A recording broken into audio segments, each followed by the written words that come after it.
So, are you on? Tonight is the launch of Fashion Week, and we've got a party on the East Terrace. This is the East Terrace.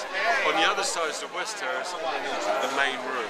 So, 3 fashion parties in 1 hour. So, what's the deal? How long have you guys been doing this? I've been at it 12 years. He's probably got a few years over me. Yeah, I've got a few years, but I left it for so long. But I tell you what, like, I'm learning a lot of this fella.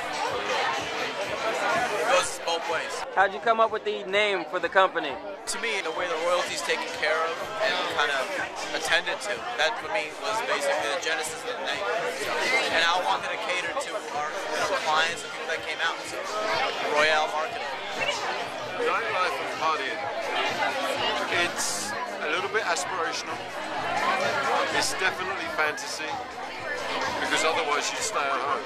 And there has to be, once you've done a day's work, you've got to go out and have fun somewhere. That's what it's all about. Every room doesn't fit every person that we know, but we make sure that the room that we're doing, at the end of the day, it's going to fit the person that we have in there. You've got to be honest with your client. Like, if a client phones me and say, how's your night going?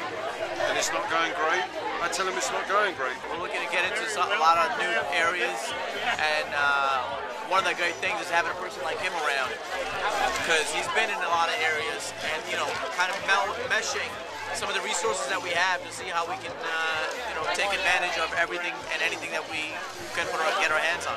He was bringing people here with 6 inches of snow on the ground, and when you can bring people to a rooftop with 6 inches of snow on the ground, and this many people, you're doing something right.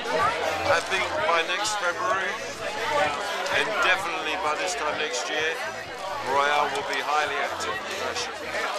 And sooner than that, as early as this November, we're going into live music promotion, and that's very exciting. We're looking at expanding out of New York, and it's just, nightlife in New York is not just about New York. A lot of it goes out and comes in, and we want to be able to attract that, do stuff over, elsewhere, and bring business from elsewhere in is basically what we do every week anyway. The thing about nightlife, when you do it in a major city, you always got to be aware that the people in New York, they'll be in London next week, and the people in Miami and LA, it's a very closed circus. It's a traveling circus, because people stick to their own, and you got to be aware of that. So you can't fool it. In these days in major cities, you can't fool anybody. So, like I said, give them a good product, give them value for money, look after them. I mean, you should be okay. Yeah, you should be okay with that. Excellent.